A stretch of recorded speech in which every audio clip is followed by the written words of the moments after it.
Kalau dibiarkan begitu saja terus gitu, maka ini berulang kali akan terjadi gitu loh. Itulah kenapa kemudian Presiden kemarin menyindir gitu loh.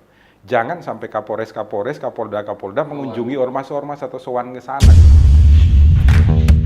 Sebelum melanjutkan videonya, jangan lupa follow Instagram Rumah Pancasila _klinik hukum dan subscribe channel YouTube Rumah Pancasila dan Klinik Hukum. Selamat menyaksikan, semoga bermanfaat. Menanyakan terkait ormas yang menyingkirkan orang biasa dalam perebutan praktik parkir ilegal dan dana digunakan untuk kepentingan ormas. Kadang berkata kasar saat diberi tugas.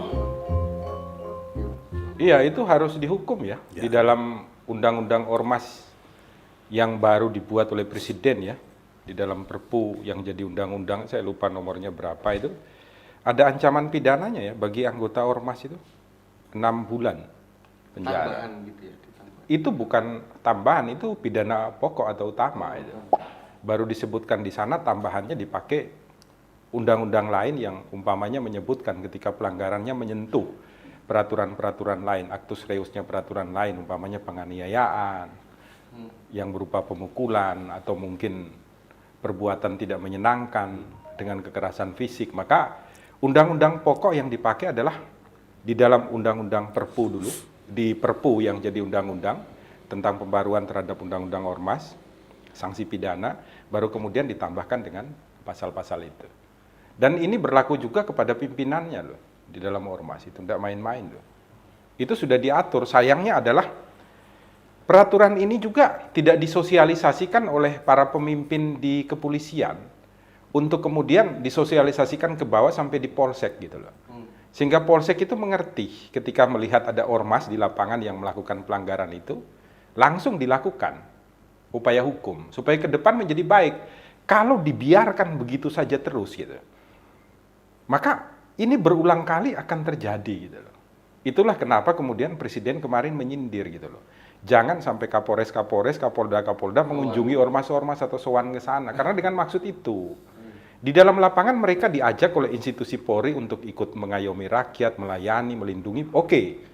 Tapi ketika mereka kemudian bertindak arogan, bahkan di dalam undang-undang Perpu yang jadi undang-undang dibuat oleh Presiden, mereka dikenakan sanksi ketika mereka bertindak seolah-olah aparatur penegak hukum. Jadi di lapangan seolah-olah jadi polisi, seolah-olah jadi tentara, itu harus langsung ditindak.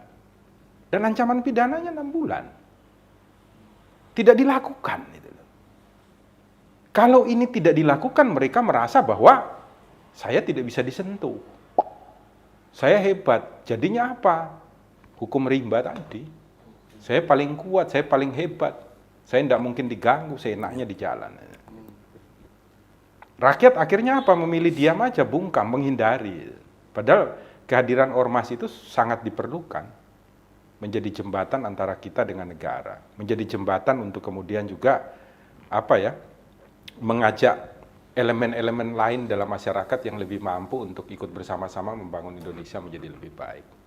Ini kan kebersamaan kita. Makanya ormas itu harus dipimpin oleh orang-orang yang benar-benar juga itu tingkat kecerdasan intelektual, religiusnya, kemudian kecerdasan moralnya bagus ya, sehingga benar-benar kehadirannya bermanfaat ya, bermakna bagi kita semua. Kalau ditanyakannya seperti itu. Nah, ini harus dimulainya dari mana? Rakyat tidak bisa berbuat apa-apa. Institusi polisi yang harus bertindak secara tegas dan nyata sehingga ke depan ormas ini menyadari gitu. Oh, tugas tanggung jawab saya, kewajiban saya seperti ini. Sehingga tidak lagi melakukan kesewenang-wenangan terhadap rakyat. Mereka juga rakyat, malah sama rakyat sendiri melakukan sewenang-wenang itu.